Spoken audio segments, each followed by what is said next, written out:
حرم عليكم الميتة والدم ولحم الخنزير وما أهل به لغير الله فمن اضطر غير باغ ولا عاد فلا إثم عليه إن الله غفور رحيم. إن الذين يكتمون ما أنزل الله من الكتاب ويشترون به ثمنا قليلا أولئك ما يأكلون في بطونهم إلا النار ولا يكلمهم الله يوم القيامة ولا يزكيهم ولهم عذاب أليم. أولئك الذين اشتروا الضلالة بالهدى والعذاب بالمغفرة فما أصبرهم على النار ذلك بأن الله نزل الكتاب بالحق وإن الذين اختلفوا في الكتاب لفي شقاق بعيد. ليس البر أن تولوا وجوهكم قبل المشرق والمغرب ولكن البر من آمن بالله واليوم الآخر والملائكة والكتاب والنبيين وآتى المال على حبه ذوي القربى واليتامى والمساكين وابن السبيل والسائلين وفي الرقاب وأقام الصلاة وآتى الزكاة والموفون بعهدهم إذا عاهدوا والصابرين في البأساء والضراء وحين البأس أولئك الذين صدقوا وأولئك هم المتقون. يا أيها الذين آمنوا كتب عليكم القصاص في القتلى الحر بالحر والعبد بالعبد والأنثى بالأنثى فمن عفي له من أخيه شيء فاتباع بالمعروف وأداء إليه بإحسان ذلك تخفيف من ربكم ورحمة فمن اعتدى بعد ذلك فله عذاب أليم. ولكم في القصاص حياة يا أولي الألباب لعلكم تتقون.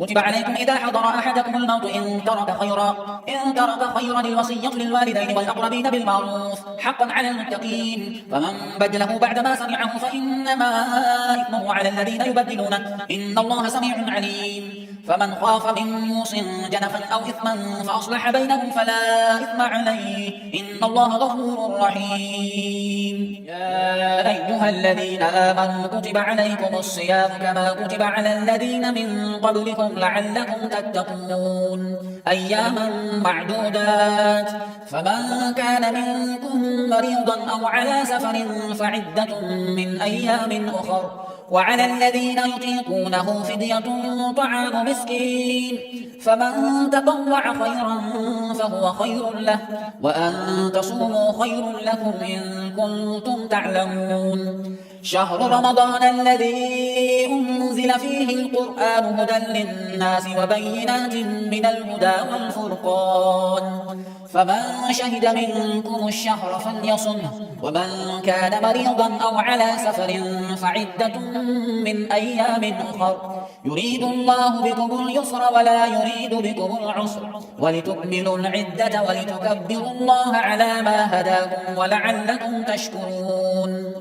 وإذا سألك عبادي عني فإني قريب أجيب دعوة الداعي إذا دعاني فليستجيبوا لي وليؤمنوا بي لعلهم يرشدون.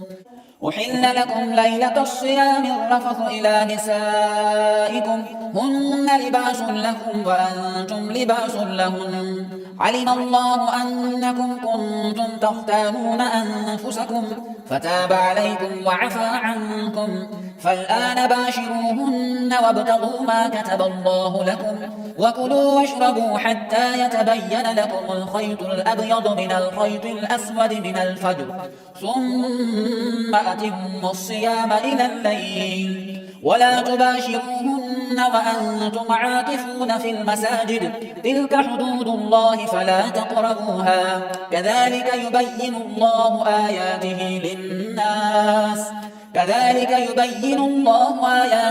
للناس لعلهم يتقون.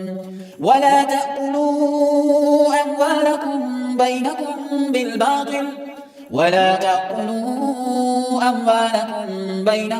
بالباطل وتدلوا بها إلى الحكام لتأكلوا فريقا من أموال الناس بالإثم وأنتم تعلمون.